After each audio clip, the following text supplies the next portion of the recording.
cruz está vazia. O túmulo está selado. Por 3 dias, o silêncio domina o mundo enquanto o Filho de Deus jaz morto. Mas seu espírito estava verdadeiramente em repouso? A Bíblia oferece pistas enigmáticas de um evento profundo que ocorreu naquela escuridão. Uma jornada ao próprio coração da terra. O que Cristo fez naqueles 3 dias não foi um tempo de inatividade, mas de uma missão cósmica ao reino dos mortos. Uma declaração que abalaria os próprios portões do inferno.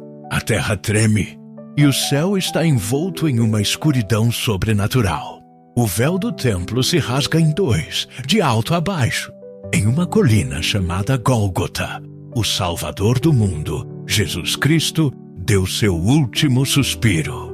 Seu corpo quebrado e sem vida é retirado da cruz e colocado em um túmulo emprestado, com uma grande pedra rolada contra a entrada. Para seus discípulos dispersos e aterrorizados, toda a esperança parece perdida. O Messias, aquele que eles acreditavam que redimiria Israel, está morto. Por 3 dias, um silêncio profundo e doloroso reina. No entanto, este silêncio é enganoso, pois no reino invisível, nas profundezas da realidade espiritual, o maior ato do drama divino, desde a própria criação, está se desenrolando. O corpo de Cristo pode jazer na terra, mas seu espírito embarcou em uma jornada ao domínio da própria morte. Este é o mistério sagrado conhecido como a descida de Cristo ao inferno, ou o descensus ad inferos. É uma doutrina profundamente enraizada nos antigos credos da Igreja, mas muitas vezes negligenciada e mal compreendida no ensino moderno. É a história do que Cristo fez entre sua morte e ressurreição. Um período não de espera passiva, mas de conquista ativa e triunfante. As Escrituras, embora não forneçam uma narrativa única e exaustiva, oferecem-nos vislumbres poderosos e evocativos deste evento. São peças de um quebra-cabeça que, quando montadas, revelam uma imagem da vitória final de Cristo sobre o pecado, a morte e os poderes demoníacos que mantêm a humanidade em cativeiro. Hoje desvendaremos o túmulo desta doutrina profunda. Desceremos com Cristo às partes mais baixas da terra. Exploraremos as passagens bíblicas que iluminam seu caminho e descobriremos o significado transformador para o universo de seus 3 dias no coração da terra. Prepare seu espírito para uma revelação que completa a história da salvação. Nosso primeiro e mais crucial sinalizador escriturístico encontra-se na primeira epístola de Pedro, capítulo 3. O apóstolo escreve: Pois Cristo também sofreu uma vez pelos pecados, o justo pelos injustos, para nos levar a Deus, sendo morto na carne, mas vivificado no Espírito, no qual ele foi e pregou aos espíritos em prisão, que outrora foram desobedientes, quando a paciência de Deus aguardava nos dias de Noé, enquanto a arca era preparada. Esta passagem é densa em peso teológico. Afirma explicitamente que após sua morte na carne, Cristo, em seu espírito, empreendeu uma missão. Ele foi a um lugar específico, uma prisão, e fez uma proclamação a um grupo específico de espíritos. Quem eram esses espíritos aprisionados? Pedro os identifica como aqueles que foram desobedientes nos dias de Noé. Isso imediatamente nos faz lembrar não apenas da geração perversa da humanidade varrida pelo dilúvio, mas também da rebelião celestial detalhada no 6º capítulo de Gênesis e explicada em textos extrabíblicos como o livro de Enoque, os filhos de Deus que abandonaram seu domínio apropriado. A palavra grega usada para proclamou é kerusso, que não significa pregar o evangelho para fins de conversão, mas sim anunciar, declarar uma vitória. Cristo não estava oferecendo uma segunda chance de salvação a esses espíritos há muito condenados. Ele estava invadindo a prisão deles, o reino das trevas, para anunciar seu triunfo. Ele estava proclamando que o poder do pecado e da rebelião, que eles haviam desencadeado sobre o mundo e que culminara em sua própria crucificação, estava agora definitivamente quebrado. Ele era o vencedor, e o julgamento final deles estava agora selado por seu sacrifício. Se você está pronto para viajar mais fundo neste mistério sagrado, inscreva-se neste canal e junte-se à nossa busca pela verdade divina. Nossa segunda evidência vem da Epístola aos Efésios, capítulo 4. O apóstolo Paulo, citando o Salmo 68, escreve: por isso diz, quando ele subiu ao alto, levou cativo o cativeiro e deu dons aos homens. Ao dizer, ele subiu, o que significa senão que ele também havia descido às partes mais baixas da terra. Aquele que desceu é o mesmo que também subiu muito acima de todos os céus, para que pudesse encher todas as coisas. Paulo cria um vínculo inseparável entre a ascensão de Cristo ao céu e uma descida prévia. Para subir, ele deve ter primeiro descido. Mas para onde ele desceu? Paulo usa a frase as partes mais baixas da terra. Isso nem é meramente uma referência ao seu sepultamento no túmulo. Na cosmologia do mundo antigo, essa frase significava o submundo, a morada dos mortos, conhecida nas escrituras hebraicas como Sheol e nas gregas como Hades. Era o lugar para onde todas as almas, tanto justas quanto injustas, iam após a morte aguardando o juízo final. A imagem de Paulo é a de um general romano triunfante retornando de uma campanha vitoriosa. O general subiria à cidade capital, liderando uma fila de prisioneiros libertados, uma multidão de cativos, e distribuindo os despojos de guerra ao povo. Da mesma forma, Cristo, nosso Rei triunfante, desceu ao território do inimigo, o reino da morte, e libertou os que estavam cativos. Ele não voltou de mãos vazias. Ele subiu, liderando uma multidão de almas que ele havia resgatado do domínio do Sheol. Esta passagem transforma nossa compreensão da ressurreição. Não foi apenas uma fuga pessoal da morte, mas o início de um grande êxodo, a libertação dos mortos justos que haviam esperado com fé por este exato momento. Qual é o seu entendimento desta passagem profunda? Compartilhe sua perspectiva com reverência e reflexão nos comentários abaixo. Para entender para onde Cristo foi, devemos primeiro entender a concepção bíblica da vida após a morte, antes de sua ressurreição. No Antigo Testamento, o destino de todos os mortos era um reino sombrio chamado Sheol. Não era o inferno final de punição ígnea, que é mais precisamente denominado Dina. Em vez disso, o Sheol era um lugar de espera, um reino de quietude e separação de Deus. Dentro deste reino, no entanto, parece ter havido uma distinção, uma divisão. Vemos isso ilustrado na parábola de Cristo sobre o homem rico e Lázaro em Lucas 16. Ambos os homens morrem, mas Lázaro é levado pelos anjos ao seio de Abraão, um lugar de conforto, enquanto o homem rico está em um lugar de tormento. Um grande abismo separa os dois locais, impedindo qualquer passagem entre eles.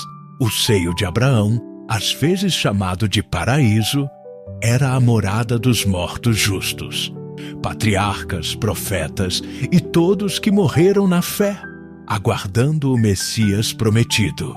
Embora estivessem em paz, eles ainda estavam no Sheol, ainda dentro do domínio da morte, incapazes de entrar na presença plena de Deus no céu, porque o sacrifício final pelo pecado ainda não havia sido feito. A outra parte do Sheol era um lugar de tristeza e antecipação do julgamento para os injustos. Portanto, quando as Escrituras dizem que Cristo desceu ao inferno, ou Hades, significa que ele entrou neste reino abrangente dos mortos. Sua missão, no entanto, foi dupla. Ele foi ao seio de Abraão para libertar os santos justos, para pregar o cumprimento da promessa pela qual eles esperaram séculos, e para conduzi-los ao céu. E ele foi ao lugar dos injustos e dos espíritos demoníacos aprisionados, não para oferecer salvação, mas para proclamar sua vitória absoluta e sua condenação final. Se você acredita que a totalidade da vitória de Cristo precisa ser proclamada, mostre seu apoio clicando no botão curtir. A libertação dos santos do Antigo Testamento é o coração da descida de Cristo ao inferno. Estas eram as almas de Adão, Eva, Abel, Noé, Abraão, Moisés, Davi, Isaías e todos que haviam depositado sua fé no Redentor vindouro. A fé deles lhes foi creditada como justiça, mas os portões do céu permaneceram fechados, aguardando o sacrifício perfeito e expiatório. A descida de Cristo foi o cumprimento de seu anseio mais profundo. Ele era a chave que destrancaria os portões do paraíso e os levaria à presença gloriosa do Pai. Este evento é ao que Paulo se referiu quando falou de Cristo liderando uma multidão de cativos. Estes não eram combatentes inimigos, mas prisioneiros de guerra redimidos, libertados do reino da morte. Embora não seja uma escritura canônica, o texto apócrifo conhecido como o Evangelho de Nicodemos, especificamente a seção chamada Os Atos de Pilatos, fornece uma narrativa vívida e poderosa deste evento que influenciou profundamente a arte e a tradição cristãs por séculos. Ele descreve o momento em que Cristo chega aos portões do Hades. Uma grande luz preenche a escuridão. Os patriarcas e profetas se alegram. Uma voz como um trovão ordena: levantai vossos portões, ó príncipes, e erguei-vos, ó portas eternas, e o Rei da Glória entrará. Hades e Satanás tremem, mas não conseguem resistir. Cristo despedaça os portões, amarra Satanás e estende sua mão a Adão, levantando-o. Ele então lidera toda a procissão de santos para fora da escuridão e para a luz do paraíso. Embora este relato seja uma dramatização, ele captura lindamente a essência teológica do evento. Cristo, através de sua morte, destruiu aquele que tem o poder da morte e libertou aqueles que estavam cativos. Esta foi a fuga definitiva, a missão de resgate divina que demonstrou o poder retroativo da cruz, estendendo sua graça salvadora até o próprio início da humanidade. Compartilhe este vídeo com alguém que possa estar questionando a profundidade e o alcance do magnífico plano de salvação de Deus. A importância da descida de Cristo vai além da libertação dos santos. É uma profunda declaração de sua soberania absoluta. O terceiro evangelho sinótico, o de Mateus, fornece uma pista sutil, mas poderosa. Depois que Jesus dá seu último suspiro na cruz, Mateus registra que os túmulos também se abriram, e muitos corpos dos santos que haviam adormecido foram ressuscitados e, saindo dos túmulos após a sua ressurreição, entraram na Cidade Santa e apareceram a muitos. Este evento milagroso é uma consequência direta da vitória de Cristo no reino dos mortos. Seu triunfo sobre o Sheol teve efeitos imediatos e tangíveis na terra. Ele é as primícias dos que dormem, como Paulo escreve em 1 Coríntios. Sua ressurreição garante a futura ressurreição de todos os crentes. A abertura dos túmulos em Jerusalém foi um sinal físico da realidade espiritual de sua descida ao inferno. O poder da morte foi quebrado, seus portões despedaçados e seus cativos libertados. Além disso, esta doutrina completa o quadro da encarnação e obra redentora de Cristo. Ele se humilhou não apenas para se tornar homem, para sofrer e para morrer, mas para descer ao ponto mais baixo possível, ao próprio reino dos mortos. Filipenses 2 afirma que por causa dessa profunda humildade, Deus o exaltou soberanamente e lhe conferiu o nome que está acima de todo nome, para que ao nome de Jesus se dobre todo o joelho, nos céus, na terra e debaixo da terra, e toda língua confesse que Jesus Cristo é o Senhor. Note os 3 reinos mencionados: céu, terra e debaixo da terra. A jornada de Cristo ao Hades garantiu que sua soberania fosse declarada e reconhecida em todos os cantos da criação, mesmo no domínio de seus maiores inimigos. Sua descida não foi um sinal de derrota, mas a exibição final de poder. Ele entrou na fortaleza do inimigo não como um cativo, mas como um conquistador. Se o poder da vitória de Cristo sobre a morte e o inferno lhe dá esperança e força, escreva amém nos comentários abaixo. A crença histórica e universal da Igreja nesta doutrina está cristalizada no Credo dos Apóstolos, uma das mais antigas e amplamente aceitas declarações de fé cristã. Por quase 2 milênios, os cristãos confessaram a linha: padeceu sob Pôncio Pilatos, foi crucificado, morto e sepultado, desceu ao inferno, ao 3º dia, ressuscitou dos mortos. A inclusão desta cláusula, colocada deliberadamente entre sua sepultura e ressurreição, ressalta sua importância. Não era considerada um ponto de teologia menor ou opcional, mas um elemento fundamental da obra redentora de Cristo. Os primeiros padres da Igreja, como Irineu, Tertuliano e Hipólito, escreveram sobre isso, afirmando-o como parte da tradição apostólica. Entendia-se que era parte integrante do mistério pascal. A vitória da manhã de Páscoa não pode ser totalmente apreciada sem entender a batalha triunfante que foi travada na escuridão dos dias anteriores. Porque então essa doutrina se tornou tão negligenciada em muitas partes da Igreja moderna? Talvez seja devido a um mal-entendido da palavra inferno, confundindo a morada temporária dos mortos, Sheol, Hades, com o lugar final de punição eterna, Gena. Ou talvez, em nossa mentalidade moderna e racionalista, nos sintamos desconfortáveis com a profunda profundidade espiritual e mitológica deste evento cósmico. Mas negligenciar a descida de Cristo ao inferno é diminuir o escopo da vitória de Cristo.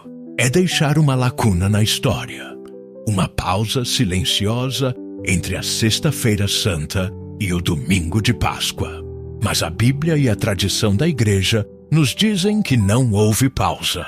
Foi o momento em que o Rei da Glória invadiu o reino das trevas, desarmou seus governantes, proclamou sua vitória e conduziu seu povo à liberdade. Isso demonstra que não há lugar, nem mesmo as profundezas da morte, que esteja além do alcance de seu poder e de seu amor redentor. Em conclusão, os 3 dias entre a cruz e o túmulo vazio lhe foram um período de ausência, mas de profunda e proposital ação divina.